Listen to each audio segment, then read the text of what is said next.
elle a déjà commencé à exploser avec les Gilets jaunes. J'ai toujours soutenu aussi. Je me rappelle avoir dit à des gens de la défense en France, je leur ai dit, faites gaffe à ça c'est sérieux. Et ils m'ont tous dit, bon, feu de paille. Alors, ils les ont infiltrés. Ils les ont quand même infiltrés avec la fameuse Jacqueline et puis je sais plus qui d'autre, là, j'ai plus son nom de famille. Ils les ont infiltrés pour que ça. C'est ce qu'ils font tout le temps, comme ils ont fait pour les agriculteurs. C'est ce qu'ils font tout le temps. C'est le même modus operandi qu'on voit depuis des millénaires. Hein. Il n'y a rien de nouveau. Hein. Ils les ont infiltrés. Moi, j'ai vu qui tout de suite, dont la première, c'était la fameuse Jacqueline, euh, pour pouvoir faire tomber le truc. Mais il y a toujours eu des résistants, il y a toujours eu des derniers Gaulois. Et il y aura toujours des derniers Gaulois chez nous. Il y en aura toujours. Donc je suis.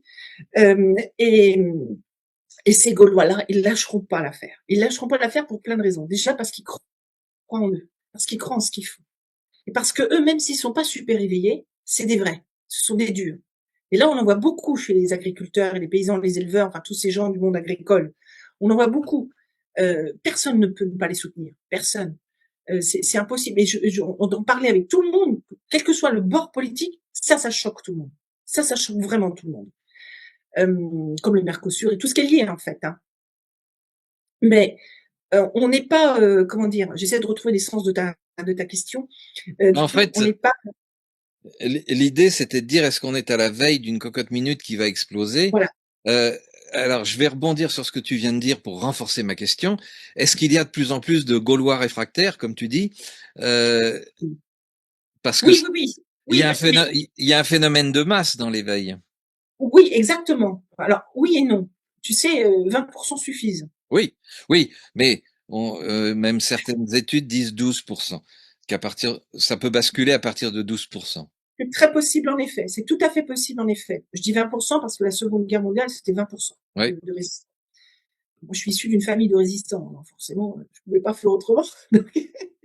Mais oui, il y a un point de non-retour je te dis, les agriculteurs, il y a eu le point de non-retour. À un tel point, là, les FDO vont faire, enfin surtout les policiers vont faire grève, là, je crois, ou font grève, je sais plus. J'ai vu ça quelque part, et ils ont demandé à la population de les rejoindre. Oui, absolument. Un rejet total. Il y a un rejet total. Les mecs, vous nous mettez sur la tronche, vous n'êtes pas capable de comprendre que c'est nous qu'on doit protéger et pas ces pourris de pédophiles et compagnie. Et derrière, qu'est-ce que vous faites? Vous êtes dans la rue parce que vous vous rendez compte que vous n'avez plus de moyens, plus rien du tout, et vous nous demandez notre aide. Allô? Non mais non, t'oublies mec. T'oublies complètement. C'est impossible de pouvoir aller les rejoindre quand on voit tout le mal qu'ils ont fait contre nous. Et plus ils seront isolés dans leur bulle, et peut-être qu'ils ouvriront enfin les yeux. Mais personnellement, je les supportais, je les soutenais avant, puisque j'ai travaillé avec eux hein, déjà. Et j'ai des amis aussi dans ce milieu, des amis qui ont démissionné, pour beaucoup. Là, c'est niette de chez niette. Déjà, le niveau du recrutement, c'est 7 sur 20, voire 5 sur 20. Ils connaissent même pas les lois ou ce qu'il faut faire dans la plupart des entreprises. D'ailleurs, on recrute n'importe qui, n'importe comment, moins dans le privé que dans le public. Mais là, c'est hors de question de soutenir ces personnes-là qui nous ont tapé dessus, qui nous ont les premiers à nous critiquer parce qu'on portait pas un masque, parce que on allait sur la plage, parce que, enfin non, enfin il y a plein de choses, d'exemples qu'on a tous vécus ou sur lesquels nous ne sommes pas d'accord parce qu'ils sont censés nous protéger. Sauf que depuis Sarkozy, la loi a été modifiée de façon à ce qu'il protège l'État. Alors Mais maintenant, est-ce ils que veulent. tu penses pas que euh, moi je repense au discours de Mandela notamment sur le pardon, et est-ce que tu penses pas que le fait que la population dise à la police, passe-moi l'expression, mais allez vous faire foutre, ça va pas renforcer la puissance de la police contre la population? Je pense au contraire que ça va leur faire prendre conscience qu'ils ne sont plus aimés depuis longtemps. Je pense au contraire parce que il y a eu énormément de démissionnaires, il y a eu énormément d'arrêts maladie dans des situations comme celle agricole. Je suis au courant. Hein. Oui, Il y a plein de gens qui sont mis en arrêt maladie. Il y a des limites divorce, voire divorce, parce qu'il y a des conjoints qui n'acceptent pas ce que font leur époux ou épouse, mais surtout époux. Donc il y a déjà des conflits internes au sein même des cellules gendarmerie et police, et sachant qu'il y a des bons éléments. Hein. Et parfois, c'est les bons qui sont partis, mais ça ne veut pas dire que les bons qui ne sont pas partis ne sont pas bons. Ça veut dire que, ben, comme tu l'as dit tout à l'heure, il faut payer un crédit, il faut c'est ça. euh, Ils ont un, le choix, quoi. T'es Oui, verrouillé. On oui. est dans un système monétaire, t'es verrouillé. Donc, il y a des bons et des pas bons qui se mélangent avec les pas bons. Et c'est les pas bons qui vont fiche le bins. Donc, les autres, ils vont se mettre en arrêt maladie, en vacances, en grève, en je sais pas quoi, ou démissionner parce qu'ils ont trouvé un job ou qu'ils disent, je préfère démissionner, j'en peux plus. Donc, d'après toi, si la police voulait rejoindre le peuple ou demandait au peuple de les rejoindre, il faudrait que cette police se mette d'abord en grève, démontre leur bonne foi vis-à-vis du peuple pour que le peuple les rejoigne. Il y a des étapes. Je pense que la seule bonne foi qui fonctionnera dans les esprits, à minima, je dis bien à minima, c'est quand ils diront, on ne travaille plus pour l'État, on baisse les armes, on est avec le citoyen. Là, ça marchera. Et tu penses que Là, ça peut arriver? tu sais, je suis pas voyante, je te le dis, hein, j'y crois Non, pas. non, mais tu vois moi, C'est compliqué. Moi, ce que je vois qui va arriver, ça va anticiper sur un autre sujet, mais moi, ce que je vois qui va arriver, on sait qu'ils sont à l'agonie. Là, c'est clair, net et précis. C'est l'étau se resserre. Je faisais partie des rares personnes qui disaient que la France serait le dernier pays à tomber. Bon, là, il y a plein de gens qui depuis l'ont dit et ont compris que oui, la France serait dans les derniers pays, le dernier à tomber. On n'est pas loin, on n'est pas loin. Mais si Macron tombe, parce que moi, j'écoute un peu ce qui se dit quand même. Trump a dit il y a pas longtemps, on n'a pas besoin de Macron. Je sais plus comment il a sorti ça. Il en a plus pour longtemps. Bon, tu fais le calcul, plus pour longtemps. Quand il a dit ça, ça faisait 17 mois. 17 mois, j'appelle pas ça plus pour longtemps parce que c'est plus qu'un accouchement, hein, une grossesse. Hein. Donc 17 mois, c'est long, c'est très long. Après, t'as Poutine qui en a rajouté une couche sur ce sujet-là, plus Trump qui a redit, Evans et je sais plus qui d'autre, qui ont dit on aime l'Europe, on veut une Europe forte comme partenaire, et Poutine quelques jours après qui rajoute une couche. En 2016, quand j'ai fait les premiers profilages pour une chaîne qui s'appelle BTLV, qui est une chaîne privée, j'avais donc dû profiler Trump et Poutine et puis Macron, mais Macron, je n'avais pas dit grand-chose parce que j'étais qu'à 3 ans de l'affaire d'État et j'avais encore une grosse épée Damoclès sur la tête. Donc les copains ils m'ont dit vas-y doucement, les copains de la défense. Hein. Et j'avais dit de Trump et Poutine, je résume, hein, c'est toujours en ligne hein, cette vidéo, mais elle est payante. Que Trump et Poutine, ils sont imbriqués tous les deux. Trump, c'est le Texan qui va te foutre un gros coup de Santiago dans la fourmilière. T'as des fourmis qui vont s'éparpiller partout et Poutine va reprendre les fourmis et les replacer à la bonne place. Et j'avais rajouté, Poutine, je peux lui confier ma vie, il saurait quoi en faire, lui. Et les gens étaient choqués. La majorité des gens, une grande majorité, elle est folle, elle est tout ce que tu veux. Et depuis, les gens ont dit, mais elle avait raison. Elle avait raison. C'est ça le job. On est là. C'est pas pour avoir raison, on fait notre métier, on le fait pas. Hein. Et quand je sais pas, je me tais. De toute façon, moi, c'est très clair. Je oui, ne puis parle jamais. il y a une réalité qui s'affiche avec le temps. Oui. C'est-à-dire que Poutine a parfaitement compris que les populations, qu'est-ce qu'elles veulent? Vivre avec un certain confort, manger tous les jours, avoir un travail correct, éventuellement avoir une voiture, partir en vacances, élever leurs enfants dans d'excellentes conditions. Et puis là, on a à peu près fait le tour de ce que souhaite euh, la Je rajouterais la sécurité, sortir en talons aiguilles à 4 heures du matin avec une robe de soirée sans se faire agresser, C'est ça. euh, et pouvoir être souverain de nos choix. Bon, et Sans donc Russie. Poutine, c'est certainement pas un enfant de cœur et certains disent Bon. qu'il a un petit côté dictateur. Bah oui, parce que quand on a un territoire aussi grand et une population aussi importante, il faut que ça tourne, il faut qu'il y ait des règles, il faut que ce soit correct et il faut qu'effectivement la population retrouve tout ce qu'on vient d'évoquer en termes de sécurité, de qualité de vie, etc., etc. Il a parfaitement compris ça, il fournit ça à sa population. Point barre. Mais effectivement, et il l'a dit d'ailleurs, mais je n'ai plus les dates en tête. Vous pouvez faire de la politique, mais vous faites pas financer par les partis, par les pays extérieurs, parce que vous devez être autonome et souverain. Et si vous êtes financé par des pays extérieurs, je m'occuperai de vous. C'est ce qui est arrivé d'ailleurs à la plupart de ses opposants. Bah oui, mais c'est normal. Je veux dire, Il n'y a rien de choquant. Et on ne comprend pas qu'il y ait des gens qui soient choqués par ça. Et quant à Trump, lui, c'est le businessman. Donc lui, la grosse difficulté, c'est de redresser la barre des États-Unis, qui vont beaucoup plus mal qu'il ne le dit. Mais il joue. Il joue finement et brillamment. C'est-à-dire que il, chaque annonce qu'il fait, où les gens s'offusquent, comme le Groenland ou quoi que ce soit, le Venezuela ou tout ça, Il faut bien réfléchir et rechercher étymologiquement et historiquement quels sont les liens et pourquoi il en arrive là.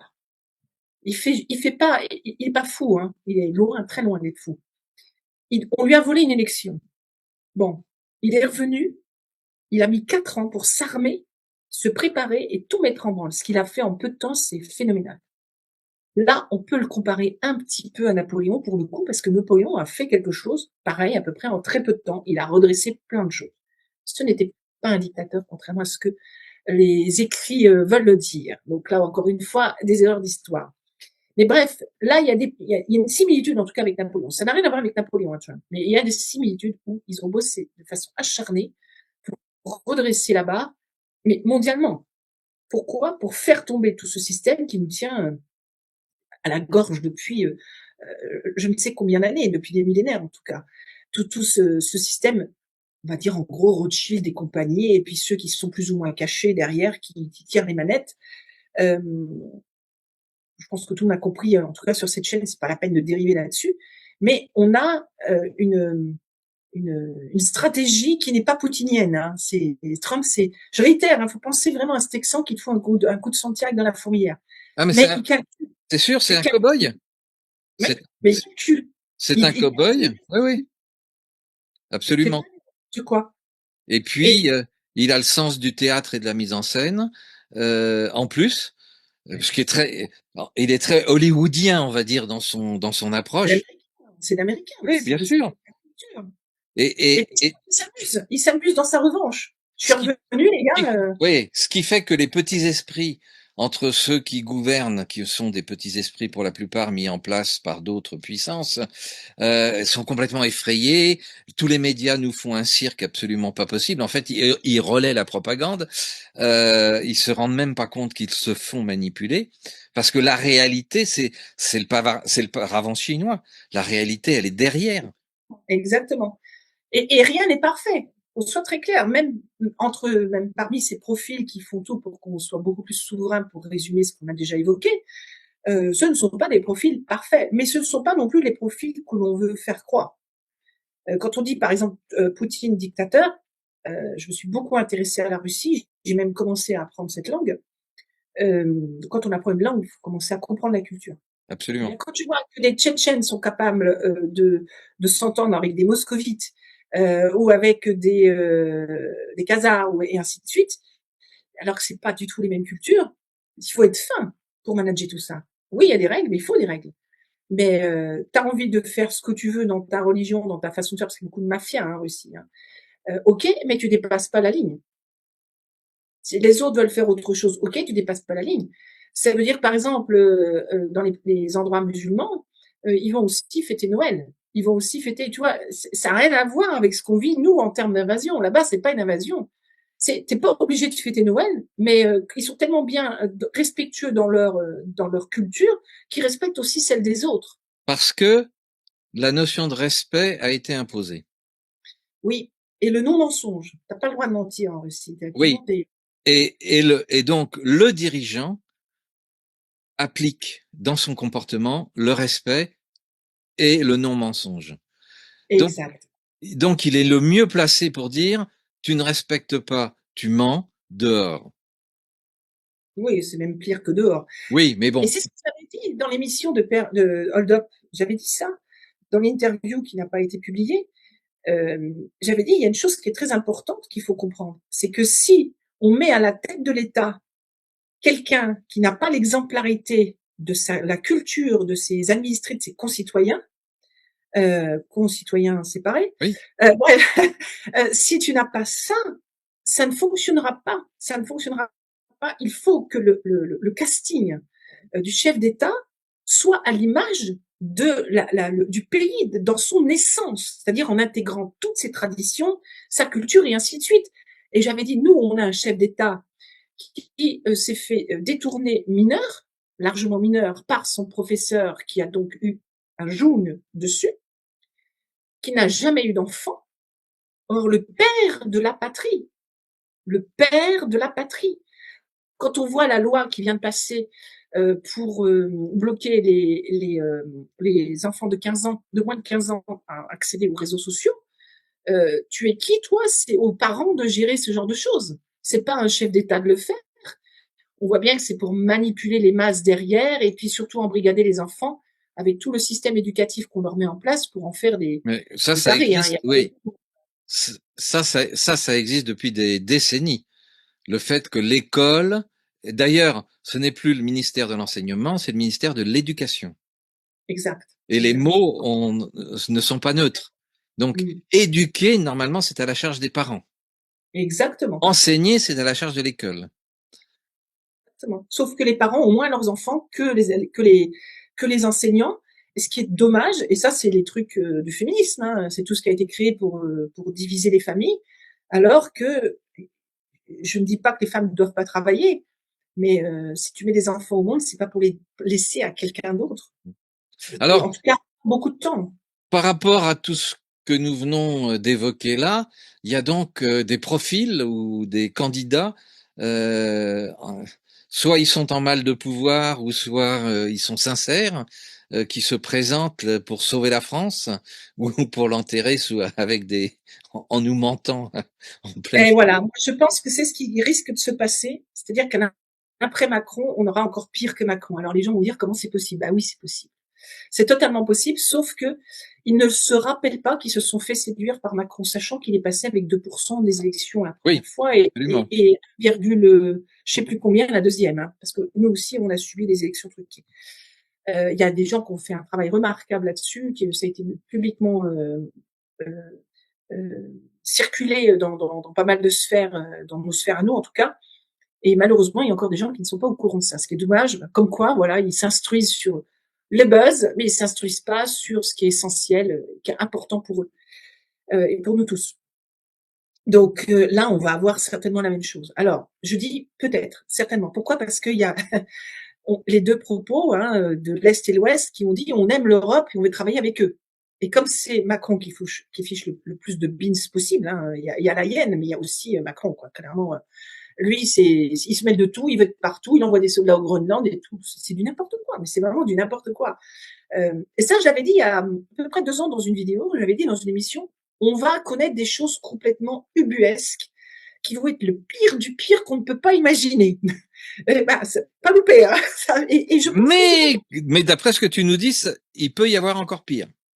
il peut y avoir encore pire, en effet. C'est-à-dire que et je sais pas quoi, hein, parce que moi je peux pas imaginer ces choses-là. Donc je peux pas les, les dessiner entre guillemets, parce qu'on peut nous mettre derrière Macron, peut nous imposer quelqu'un où les Français vont se dire on est soulagé, on est libéré de Macron. C'est un peu les effets de manipulation et 1000 grammes. On est parce que c'est pareil, 5000 grammes, ça fait 5 ans à peu près que j'ai fait une émission là-dessus qui pareil, n'a pas été beaucoup vue.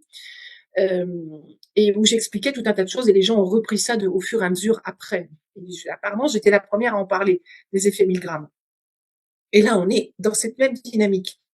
C'est que les gens vont se sentir soulagés. Ah, Macron est parti, bouteille de champagne, on fait la fête et tout, etc. Hein, Oui. tu vois hein, moi, la première, hein, j'ai une bouteille au frais. Hein, ça s'appelle Macron, hein, ça c'est clair. Hein, une au frais avec tous mes amis. Ça me fait Mais penser à la personne qui quitte un pervers manipulateur ou une perverse manipulatrice et qui tombe dans les bras d'un autre qui lui dit, tu te rends compte, ah, dis donc, t'es libéré, voilà, grâce, exactement. grâce à moi, t'es libéré, et là, ça va être pire. Et ça retombe dans le même jeu. Oui, et c'est pour ça que je dis qu'il faut se nettoyer. Oui, Si bien tu sûr. retombes dans les mêmes trucs, et on revient à tout ce qui a été dit précédemment, entre travailler sur soi et l'éveil.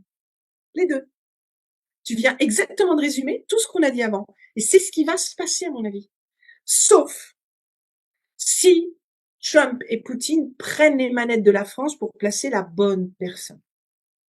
On en a une.